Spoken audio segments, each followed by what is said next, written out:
Supreme Court has affirmed the election of Governor Abdullahi Sule of Nasarawa State in the March 18 governorship election of 2023. A five-member panel of justices presided over by Justice Kudirat Kekiriekun on Friday held that the appeal by the People's Democratic Party, the PDP governorship candidate, David Ombugadru, lacked merit. The Apex Court panel upheld the findings of the Court of Appeal in Abuja that the witness statements establishing PDP's victory were not front-loaded within 21 days stipulated by the law.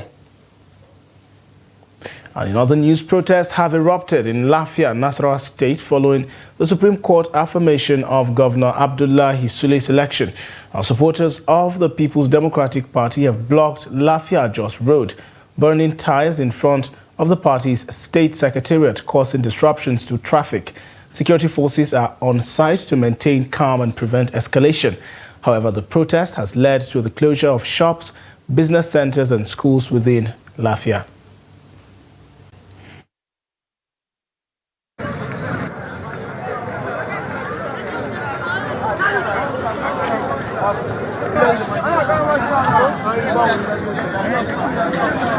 Why are you thinking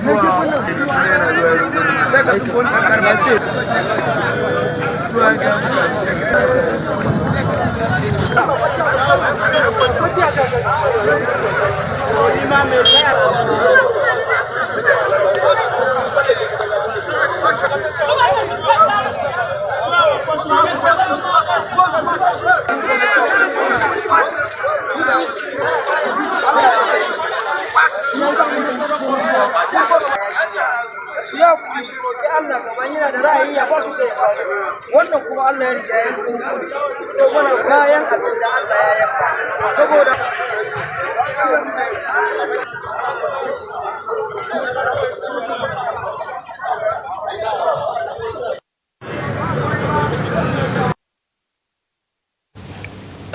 Daily Trust reporter in Nasarawa State, Umar Muhammad, joins us live via telephone to give updates on the situation. Umar, welcome to the news update. Well, the Supreme Court verdict is in and we're seeing the protest. However, tell us the scale of the protest and who are those responsible for it at this time?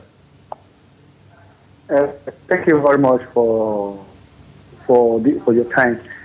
At the moment, the security agency, including the Nigeria Police, the Nigeria Army, and Nigeria Air Force, including other security agencies, are on ground to control, to prevent the breakdown of law and order. Well, immediately after the Supreme Court affirmed the election of Governor Abdullahi Sule, the women, the PDP women, were actually assembled at the early hour of this morning at the PDP Secretariat. So when they now got the information, so they all trooped to the federal highway along Jos Road, showing all manners of weapons, and immediately the security operators that were on ground were moved to the area to prevent them to avoid any further escalation. So the situation, as I speak to you now, is being controlled by the security agency, and the business owners and other shop owners have also closed their shops because they have, for the fear of being attacked, and the Okada riders and the people are also moving peacefully without any issue. This is the situation on ground for now. Okay, Umar, thank you very much for that response. However, I would like to know whether there's been any sort of a disruption in terms of maybe a breakdown of disagreements or fights as a result. And also, has there been any statements from any of the parties, be it from the PDP side or the APC side, following the Supreme Court verdict? What do we know so far, politically speaking? For now, there's no any statement, neither from the PDP nor the APC. And the National State Police Command is here to issue out any statement Though when I met the commissioner of police, Mr. Eshu Nadada, he said, I should hold them as soon as they conclude their reading. They will brief the press to know the numbers of people being arrested in connection to the protest. Okay, Umar, thank you so much for the update. We'll definitely touch base with you subsequently as you continue to observe the situations there in Nasarawa State. Thank you very much, sir. Moving on now, the Supreme Court has also dismissed the appeal filed by the People's Democratic Party PDP governorship candidate Isa Ashiru, challenging the election of Governor Obasani of Kaduna State. The Apex Court also affirmed the judgments of the lower court that is the tribunal and the Court of Appeal, which affirmed Uba's win in the March 2023 governorship election. The judgment is unanimous and no cost is awarded. Similarly, the Supreme Court on Friday dismissed the appeal filed by the People's Democratic Party PDP candidate Jibrin Bade against the election of Governor Inuwa Yahya of Gombe State. The five-member panel of the Supreme Court, led by Justice Kudirat Kekireekun, affirmed the judgments of the lower courts on the matter. Justice Kekireekun said she found nothing wrong with the lower court's judgment to warrant interference by the Apex Court. The Court of Appeal in Abuja had in November 2023 affirmed Yahya's election as the governor of Gombe State. And in another development, the Apex Court has rejected Ubie Omoagege's appeal to overturn the governor, Sheriff Oberewori, election as Delta State governor. The dismissal, according to the court, is based on the appellant's inability to substantiate claims of overvoting and non-compliance with electoral laws. The summary judgment was expedited due to pending appeals from other states. However, the court is now poised to deliver judgment on other cases, including the Social Democratic Party, the SDP, versus the People's Democratic Party, the PDP, and Labour Party versus the PDP in Delta. Additionally, the court dismissed the SDP candidate's appeal against Governor Oberewori, deeming it lacking in merit and unanimous with no cost awarded. Also, the Supreme Court dismissed the appeal filed by Mr. Ladi Adebutu of the People's Democratic Party, PDP, challenging the election of Governor Dakwa Abiodun of Ogun State. Adebutu's appeal contends that the election of Governor Abiodun did not comply with the electoral laws and he did not score the lawful majority votes. He was therefore asking the court to void his victory. But on Friday, the Apex Court dismissed the appeal for lack of merit and affirmed Governor Abiodun's win in the election. And away from that, 3 persons have been abducted from the Nigerian Army Post-Service Housing Scheme in Kurudu Estate in the Federal Capital Territory, FCT Abuja. The latest in the kidnapping scourge that has hit the area. The Director of Army Public Relations, Brigadier General Onyema Wachuku, confirmed that the incident happened in the estate at about 9 p.m. on Thursday. According to residents of the estate, gunmen fired gunshots before escaping with the victims. However, Brigadier General Wachuku said that the troops have responded to a distress call from the estate and are currently on a search and rescue operation. Kurudu is one of the communities on the border between the FCT and Nasarawa State and is located in the Abuja Municipal Area Council. And the former CBN Governor Godwin Emefiele pleaded not guilty to a 20-count amended charge by the EFCC, including alleged criminal breach of trust, forgery, conspiracy to commit forgery, procurement fraud, and conspiracy to commit a felony. Emefiele, currently on bail, received permission from Justice Hamza Mwazu to travel outside the FCT but not outside the country.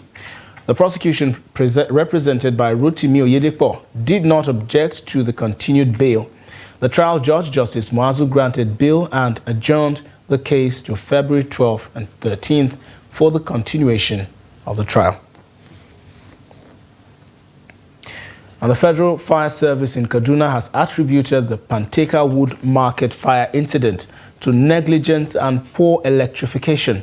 Usman Sadiq, the Deputy State Controller of Fire, clarified in a statement that the fire, which started late Wednesday, affected over 250 stalls.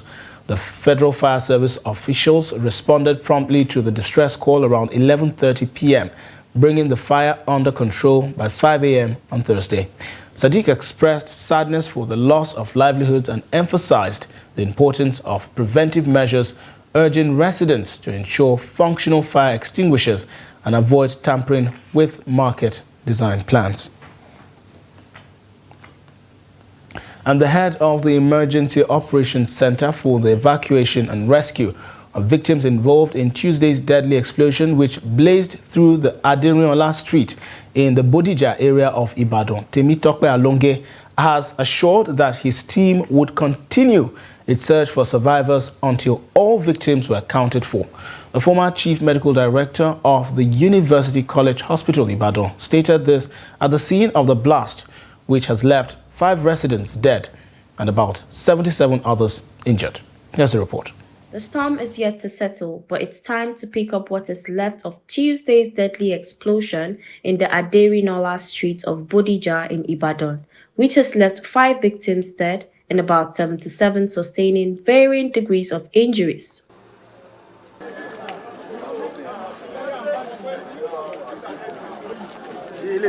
Earth-moving equipment have been deployed to the scene to clear the debris and perhaps rescue more victims. The operations emergency team is also on ground to ensure the smooth flow of evacuation. Head of the team and incident manager, Temitope Alonge, gives an update on the explosion. We have to look for them. So this exercise that we're engaged in with the forensic pathologist is going to take us days. It's not, a sprint. It's going to be a marathon, because we want to piece each of the soil and find out if there's any survival. There's nothing as devastating for a family not knowing where the remains of their loved ones are. Residents who are fortunate to pick what is left of their property are heading to safer locations as the state government had ordered an evacuation due to safety concerns. Other members of the operations center say all hands are on deck towards ensuring that all victims are properly integrated back into the society. But those people that are badly affected that don't have anywhere to go have been asked to stay in hotels around Ibadan. And apart from their shelter, they are also providing food for them as a temporary measure. So they are there now with all those supports and even psychosocial support too. For those that they need to be talked to psychologically, because this is devastating. Unfortunately, we are merging into recovery efforts. It doesn't look like we're going to recover or rescue anybody in the circumstance here, but miracles have happened, and we keep an open mind that we may still get some people, who may still be alive, but it's getting to a recovery effort, and that's why, as he rightly indicated, I am on the scene. The state governor, Seyi Makinde, who has been paying visits to the victims to encourage them, has assured that perpetrators of the act will definitely face justice. Governor Zulum of Borno State has expressed his heartfelt condolences to Governor Seyi Makinde and the people of Oyo State following the Ibadan explosion on January 17, 2024. The governor sympathizes with the families and the victims and commends the swift response of the Oyo State government in rescuing lives. Governor Zulum acknowledges this tragic incident as a test from Allah and urges submission in moments of pain. Governor Zulum applauds the calmness of Ibadan residents and extends prayers for the souls of the departed and the speedy recovery of the injured. You're watching the news update on Trust TV. Coming up shortly, we take a look at high cost of living as Kano residents patronize cheap cooked cassava. This and of course many more stories after the break. Stay with us. Welcome back. If you're just joining, this is the news update on Trust TV. Let's take a recap at our major stories. PDP supporters protest block roads over Supreme Court's verdict on Nasarawa governorship poll. And gunmen abduct 3 persons in Abuja Army Estate, Kurudu. And moving to other stories now, the Public Accounts Committee of the House of Representatives has ordered the Ministries of Health and that of Industry, Trade and Investment to refund unutilized funds of 10 billion and 75 billion naira respectively, initially meant to mitigate the effect of the COVID-19 pandemic in 2020. The committee also gave the Rural Electrification Agency 24 hours to provide all necessary documents to back up monies released to it from the COVID Intervention Fund for medical facilities across the country. Here's a report. The public hearing, where the order was given, is to ensure that the committee is transparent and accountable in its investigation of over 600 billion naira released as intervention funds to mitigate the effect of COVID-19 on Nigerians. It is also to help the federal government recover unutilized COVID-19 funds released to special ministries during the pandemic to mitigate its effect on Nigerians. The House of Representatives Public Accounts Committee urged the affected government ministries and agencies to refund all monies budgeted as special intervention fund that were not utilized. Anyone who fails to appear without justifiable reason will leave us with no other option than to resolve the issues in investigation against them. It will be assumed that they do not have any justification for the expenditure of the monies released to them on COVID-19. The Ministries of Health, Rural Electrification and Industry, Trade and Investment, who were all present, failed to convince the committee on how the funds were utilized. I had it here. I was actually waiting for us to finish so that I would tell you. I've had it ever since that we have 10 billion. But Madam, you have a submission here. This is your submission. Yes. This is your documents. Yes. We are a house that deals with documents. We don't. Your oral testimony cannot override whatever is not included here. And in the whole of your document, there is nowhere you indicate or indicated that you have a 10 billion naira sitting or lying somewhere that has not been used. Just a moment. Yeah, you should take responsibility for that. And then members were, however, not satisfied with the way these funds were utilized, prompting the committee to issue a directive that the funds be returned to government coffers to be channeled towards other pressing needs. The committee chairman therefore ordered the Ministry of Health to refund the 10 billion naira released for the local production of COVID-19 vaccine. For those who haven't come and haven't sent in any communication to show that they had a justifiable reason for not coming, we will be taking a position that those issues in investigation are resolved against them. They also ruled that the past and present executive secretaries of the Ministry, Industries, Trade and Investment return the 75 billion naira COVID-19 intervention fund and submit all documents to back up the refund to the committee. Former permanent secretary and the current permanent secretary are affected by this motion to refund the sum of 75 billion naira back to the federal government as COVID-19 intervention fund, which, as far as we are concerned, has not been expended. So those in favor of the motion, please say aye. Aye. Those against should say nay. The ayes have it. The committee directed the affected ministries and agencies to appear before it on Monday, 22nd of January, 2024. And many Kano residents are devising alternatives to survive the current economic hardship occasioned by rising inflation in the country. Trust TV's Abdulaziz Ibrahim meets sellers of cooked cassava at Laraba Abasawa Market who enjoy increased patronage from residents. Price index released by the National Bureau of Statistics put the latest inflation figure in the country at 28.92%. The rising inflation has left many with no option than to find ways of surviving the cost of living crisis in the country. Shaibu Sheikha sells cooked cassava with groundnut powder. He said because it's cheap, many who cannot afford to buy rice or tuwo patronize him because with 50 naira or 100 naira, one can buy rogo. Sincerely, things have changed and life is hard. That's why people settle for cassava, because it is cheap. We sell 100 naira or 50 naira or more, depending on what people can afford. Abdullah Ibrahim sells livestock at Laraba Abasawa Market, and he said, unlike rice, 200 naira is enough to buy cooked cassava mixed with groundnut powder to quench hunger. I believe people buy more rogo because things are very difficult. I can buy 100 naira rogo and drink water instead of paying 300 naira or 400 naira for a plate of rice. We call on the government to help us bring down the cost of staple foods like maize and rice, which has forced many people to settle for things like cassava. A cassava dealer in the market, Abdullah Sani, said a bag is sold at between 10,500 naira and 12,500 naira. He explains why people go for it instead of other staple foods like rice and maize, considered too expensive. The reason is hunger. That's why we have more turnover in this rogo market.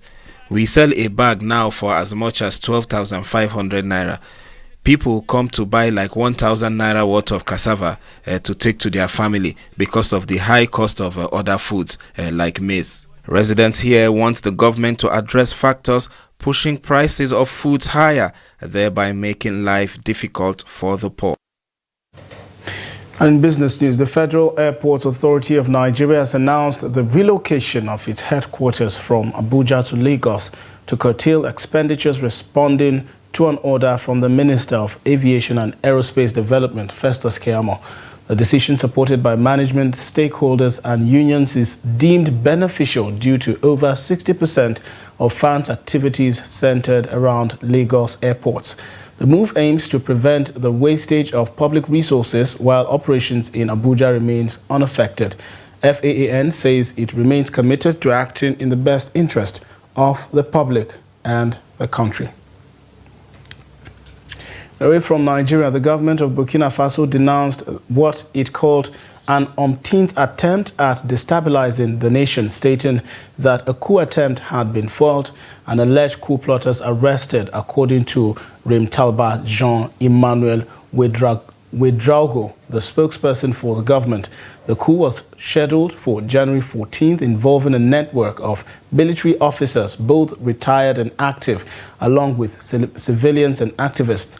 The network aimed to destabilize Burkina Faso's institutions and influence public opinion in favor of the ruling patriotic movement for safeguard and restoration.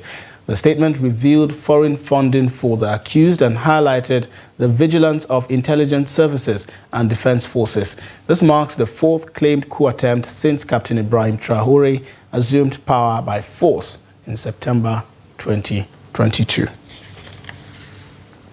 And in sports news, Nigeria's goalkeeper Christian Nwabali has said he is not happy with his performances for the Super Eagles so far at the ongoing 2023 Africa Cup of Nations AFCON in Ivory Coast. He spoke after Nigeria's AFCON 1-0 win over Ivory Coast at the Stade Olympique Ouattara on Thursday. Recall that Nwabali, who was in goal against Equatorial Guinea, kept a clean sheet against Ivory Coast. William Troost-Ekong's second-half penalty gave Jose Peseiro's side all 3 points against the host. Nwabali will now hope to lead Nigeria to victory in the final group game against Guinea-Bissau. And that wraps up the news update on Trust TV at this hour. Do well to follow us across all of our social platforms and join our live stream on YouTube for more news, programs and documentaries. I'm Sagir Ibrahim. Thanks for watching.